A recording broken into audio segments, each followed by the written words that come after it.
وَلَقَدْ يَسَّرْنَا الْقُرْآنَ لِلذِّكْرِ فَهَلْ مِن مُّدَّكِرٍ. Sebelum video ini dimulai, pastikan kamu sudah mengklik tombol like, subscribe, lonceng, dan share ke teman-teman. Terima kasih dan selamat menonton. Bismillahirrahmanirrahim.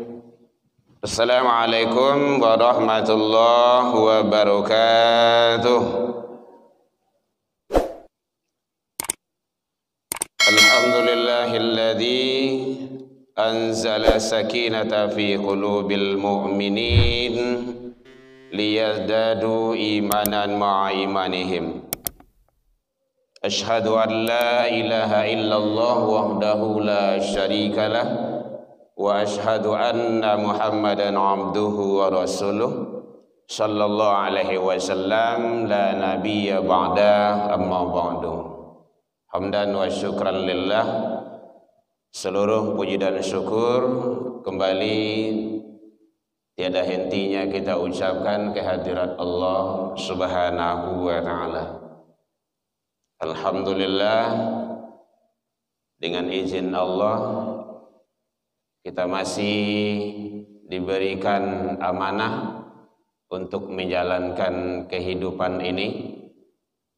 Mudah-mudahan titipan-titipan amanah yang dititipkan oleh Allah kepada kita manfaatkan dengan sebaik-baiknya dalam rangka ridha Allah Subhanahu wa ta'ala. Salawat dan salam kepada Nabi besar Muhammad sallallahu alaihi wasallam. Allahumma salli ala Muhammad wa ala ali Muhammad. Bapak Ibu pengurus Masjid Al-Amanah yang sama kita muliakan, Bapak Ibu jamaah kaum muslimin, orang tua kami yang hadir pada pagi ini rahimakumullah. Alhamdulillah, kembali udara segar kita hirup. Semua itu adalah qadratullah, dengan izin Allah. Betapa banyak saudara-saudara kita yang tidur tak kembali lagi, tapi tidur panjang menghadap Sang Khalik. Makanya setiap yang kita lakukan selalu kita syukuri dalam rangka mendapat dan mengharap ridho dari Allah Subhanahu wa ta'ala. Hadirin Bapak Ibu jamaah rahimakumullah, kita lanjutkan kajian hadis kita. Sayati zaman ala ummati,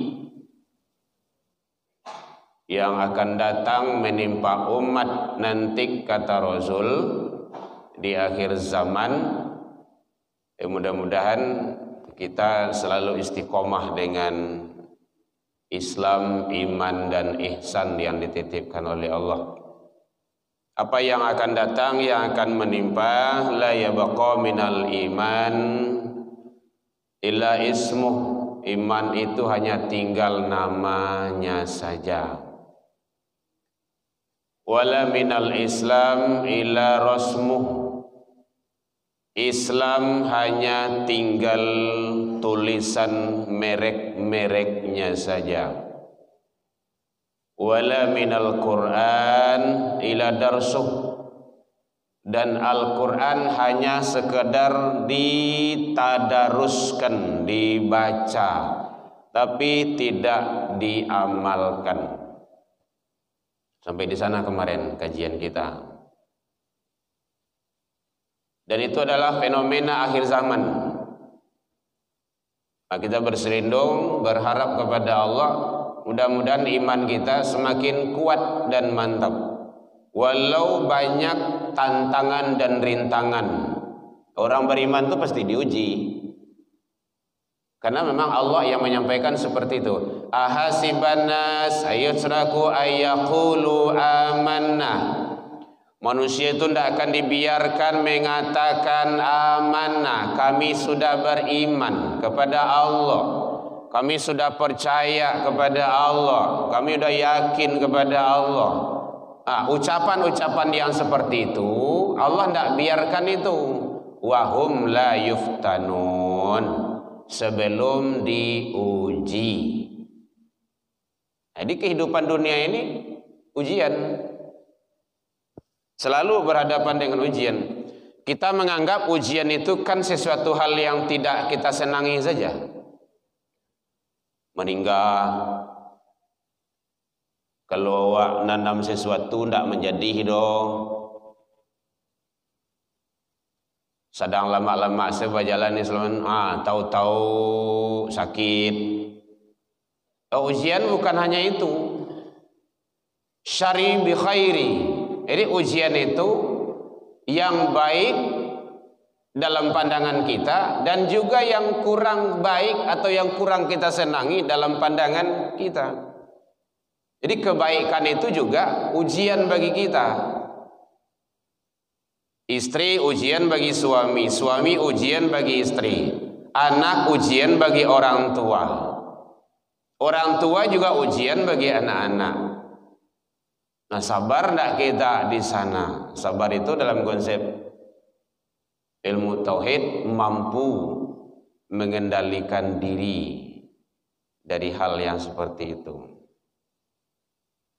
Bapak Ibu hadirin kaum muslimin rahimakumullah. Jadi nanti di akhir zaman Al-Quran itu hanya tinggal sekedar diperlombakan. Pengamalan terhadap Al-Quran itu kadang jauh dan kadang-kadang malahan ada yang bertentangan dengan Al-Quran itu sendiri.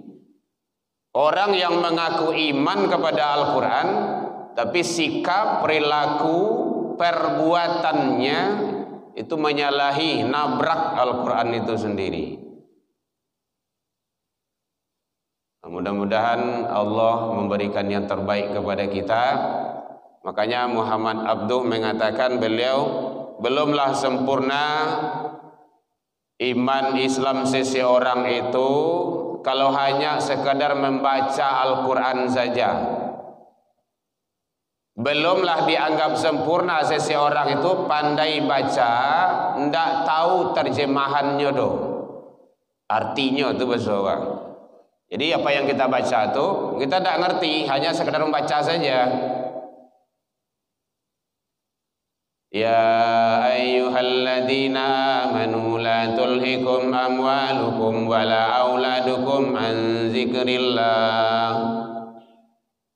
Kalau dapat awak tahu apa yang kita baca itu, ngerti awak isinya, tentu dipelajari. Mungkin sekarang banyak itu, ada Al-Quran yang ada Al-Quran terjemahan, ada Al-Quran terjemahan perkata, itu bagus. Hai orang yang beriman, janganlah gara-gara hartamu, jangan gara-gara anakmu, an zikrillah. Sampai semua itu menghalangmu untuk ingat kepada Allah. Kadang awak baralik sedang menjadi orang azan. Kadang awak dalam perjalanan di qadha salah sadonya, di jamak salah sadonya. Itu kan pilihan terakhir. Nah, jadi bagaimana kita tetap di atas ketaatan kepada Allah. Bapak Ibu hadirin kaum muslimin rahimakumullah.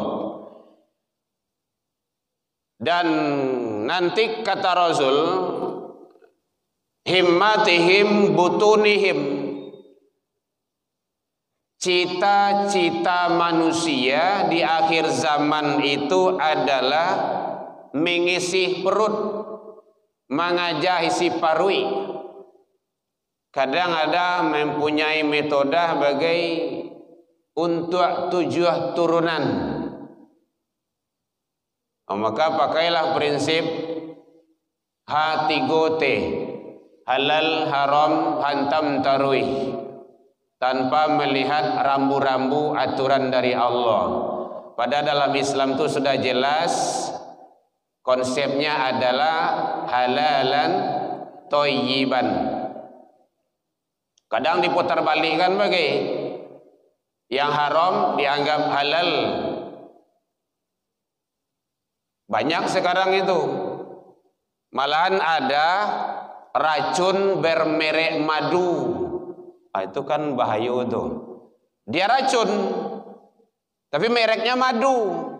Oh, madu asli, madu ini segala macamnya. Tapi umat mabuk dibikinnya, rusak dibikinnya. Makanya yang bekerja di BPOM tuh hati-hati kita. Kalau halal, bilang halal. Kalau haram, jangan dihalalkan.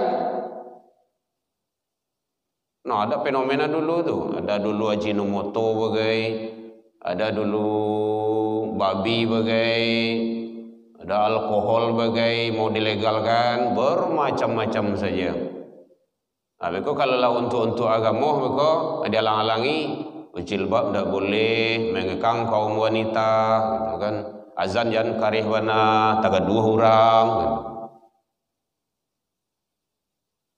Begitulah.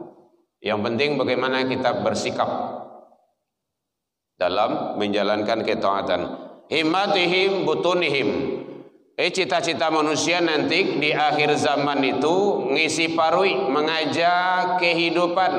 Pagi-pagi pulang sore, bantiang tulang, beras keringat. Awak pai karajo, anak alun jago. Pulang karajo, anak lah lalu. Amur itu panah tu dek mencari hidup. Walau seperti itu, jangan sampai melalaikan kita. Semua itu tidak ada apa-apanya. Model saja banyaknya yang awak cari, yang awak dapetan. Di akhir kehidupan awak, paling-paling kan kain putih yang awak bawa. Dan itu tidaklah pencarian awak dong. Tapi adalah orang yang mensiapkan bagai, aku kain putih untuk ambo besok. Aku kuburan untuk ambo besok. Ya kalau lain, kalau tidak di situ di kuburan diorang, tidak bisa. Kan banyak yang kita cari itu, tak satu pun yang kita bawa. Yattabi'u maitun salasun, kata Rasul. Ada 3 yang mengiringi jenazah, mengantarkan kita ke pintu kubur. 1, ahluhu, keluarga, handai tolan, sanak famili, orang kampung. Anak baranak bakuh babisan, andan pesumandan, 100 orang 5 suku. Contoh seperti itulah. Ikut sama jawab tu. Yang kedua, wa maluhu harato. Ambulan sama jawab, bantah yang awak tiduan tadi tu, kasuh bagai, atau baju mekenah kain saruang malahan bagai. Rawaan salah ke beliau. Belum pernah beliau pakai dulu tu doh sajak beliau beli di amma tu. Barawon sekawa dah. Dak lo pakai elok dah. Kenapa? Awaklah pakai kain putih ya. Bayar ji'au isnani kata Rasul. 3 yang mengantarkan kita ke pintu kubur, 2 babaliak pulang. Yang mana babaliak pulang? Ahluhu, keluarga tadi itu. Orang kampung, orang ramai tadi itu, orang banyak tu. Nah, kadang-kadang aneh lah bagai. Awak lepai menjanguk. Banyak orang di luar segala macamnya itu, ndak tangguang. Tiba di solat anda bara orang tu. Entahan salah tu. Mungkin model cara memahami itu yang kurang pasnya. Padahal siapa yang ikut menyelenggarakan jenazah dari awal sampai akhir, dia mendapat fadilah, pahala, keutamaan kata Rasul 2 kirot. 1 kirot itu sebesar bukit Uhud. Bapak Ibu yang sudah pernah haji dan umroh, lai ziarah ke bukit Uhud di situ, bantu kadang ndak tanggung kadang tu, lawi tu, tinggi tu. Anda ada watang kayu cialah situ tu. 2 kali itu. Makanya jangan ragu loh, kalau ikut awak pengen menjaga tu, masih ada waktu kita, tidak ada kegiatan yang lain, ikut sholat, ikut memandian, itu besar itu pahalanya itu. Ikut ngantarkan ke kuburan. Kadang-kadang bila sholat kan itu banyak di luar daripada dalam jemaahnya, rugi kita. Awak lado di situ, nah gitu. Dan sholat jenazah itu kan tidak payah dong. Tidak pakai ruku', tidak pakai sujud. Ada je kawan dulu coba pakai ruku', okay, gitu kan. Dan malahan ada yang 5 takbir pakai sholat jenazah kok.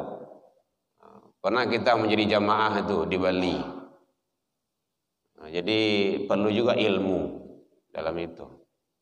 Bapak Ibu hadirin kaum muslimin rahimakumullah. Jadi tak satu pun yang kita bawa. Keluarga balik pulang. Yang mana kembali pulang?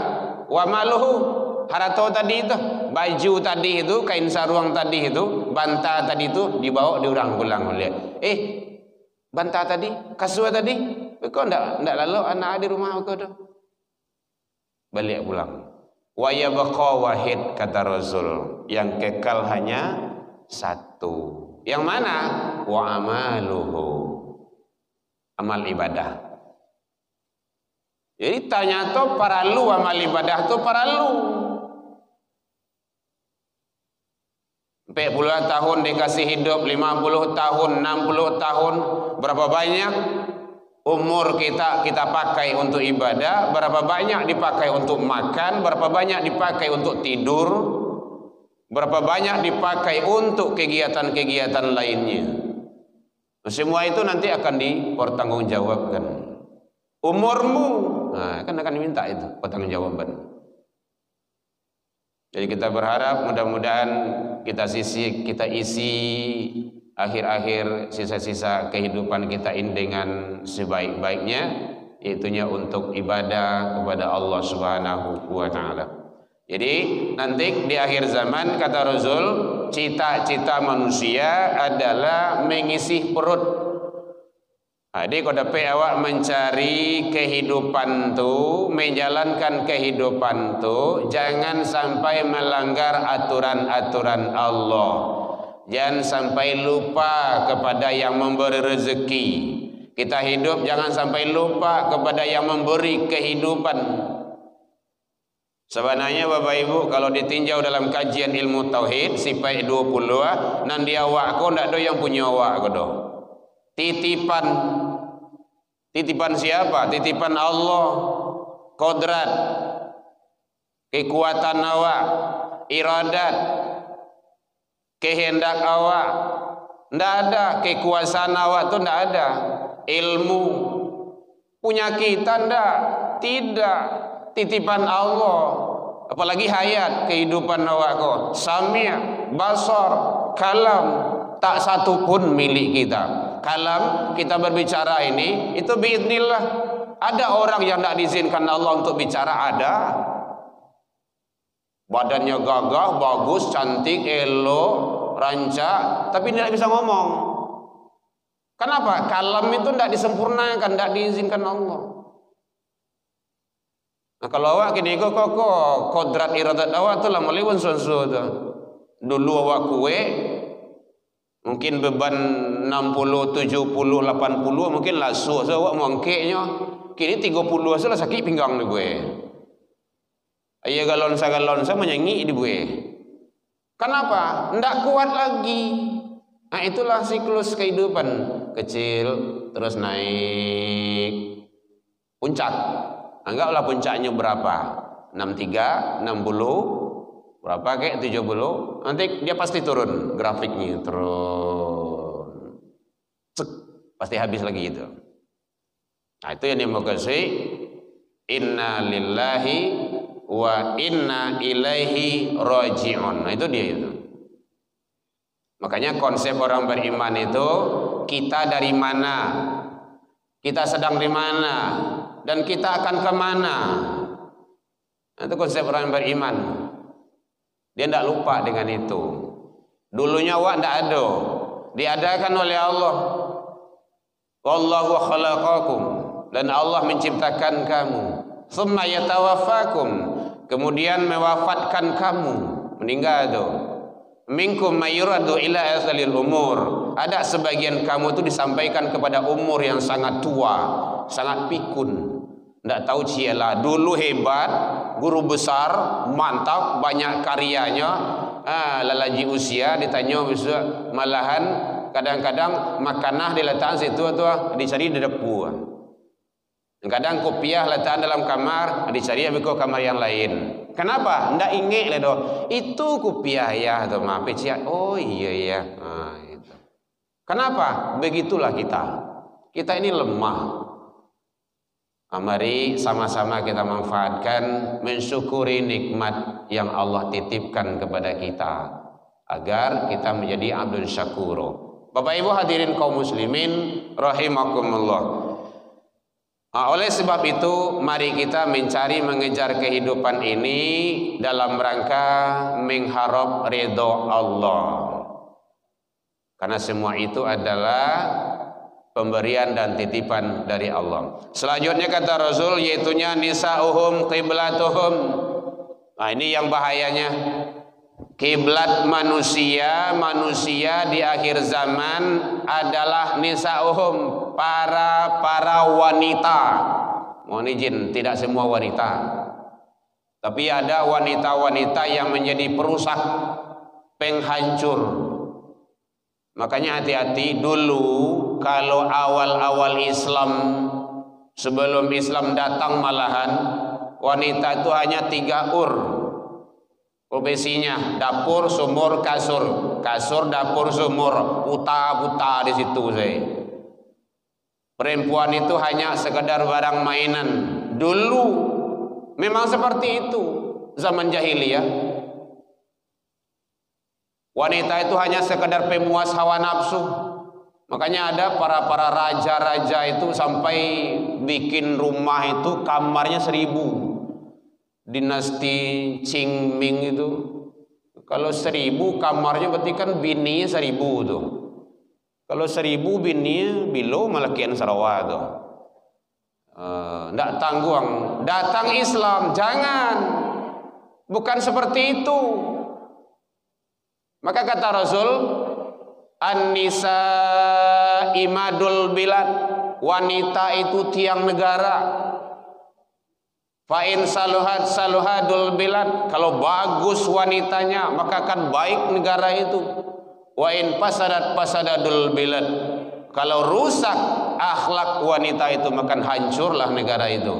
Makanya banyak ada orang-orang dulu babini banyak bagai. Kadang-kadang bini situ, bini ndak katuju, bini ndak katuju tinggal bini ni kecil lai, salili pinggang bini sedolahnya. Kecil orang kan gitu, ancak anak bini banyak lo anak, banyak anak kan banyak rezeki. Tu ndaklah masuk itu doh. Mangutu anaknya bini itu kawan. Gitu ndak redoknya doh. Maka malahan Allah mengangkat harkat darjat martabat wanita itu. Dalam Al-Quran kan ada satu surah An-Nisa, ya Bu ya? Ada kan Bu ya? Dalam Al-Quran tidak ada surah laki-laki itu, Ar-Rijal tidak ada. Tapi An-Nisa ada, wanita. Begitu Islam memuliakan kaum wanita. Makanya wanita-wanita akhir zaman kok jangan dirusak loh.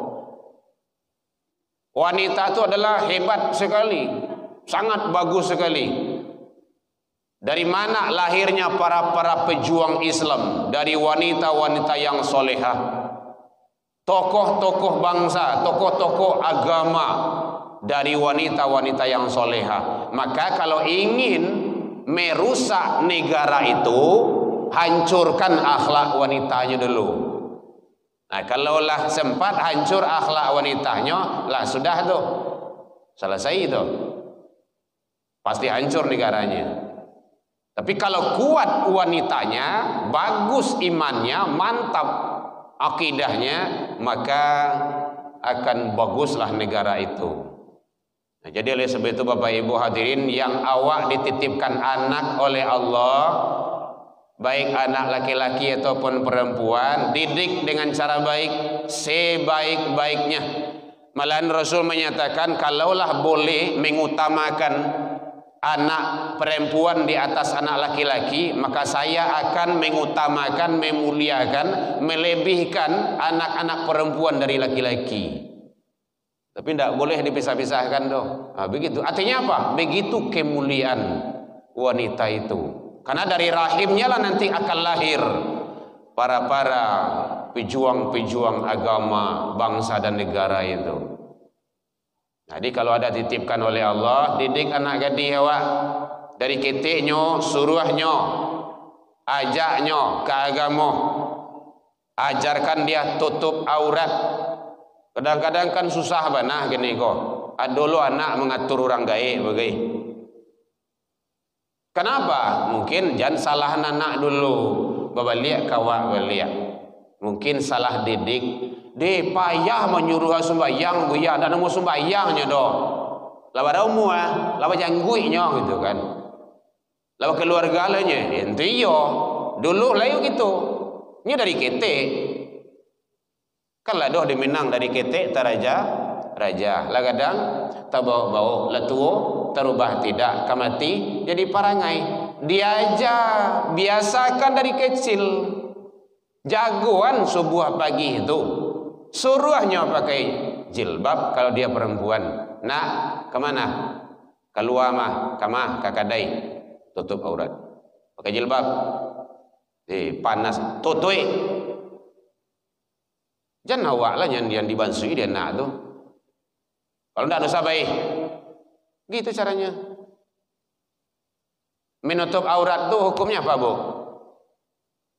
Wajib, haram, sunnah, makruh, mubah. Hukum kan seperti itu. Wajib kan?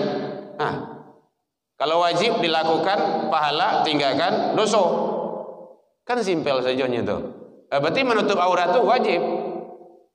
Tanya, kita kan sering tanya itu. Anak-anak sekolah yang pakai jilbab sekolah, mungkin tangan sedua itu mau, yang bersih-bersih itu. Yang lagi pakai jilbab di rumah, lelang cici itu. Kenapa? Berarti jilbab menutup aurat hanya untuk sekolah. Nah, ini yang kurang pasnya. Al-Ahzab 59 itu dalilnya itu. Ini pesan Allah kepada Rasul. Al-Ahzab 59. Ya ayuhan nabi, hai nabi, kul. Katakanlah, sampaikan li azwajika kepada istri-istrimu. Jadi Allah nyampaikan kepada Jibril, Jibril nyampaikan kepada Rasul. Katakanlah kepada istri-istrimu. Itu bukan satu di sana istri itu, dua. Jamak kalau istri lebih dari cie. Kan ada juga istri yang lebih dari satu itu. Nah, sampaikan kepada istri-istrimu. Wa banatika, anak-anak perempuanmu. Wanisail mu'minin, wanita-wanita orang yang beriman. Nah, karena kita tahu, makanya kita sampaikan kepada istri-istri orang beriman, wanita-wanita orang beriman.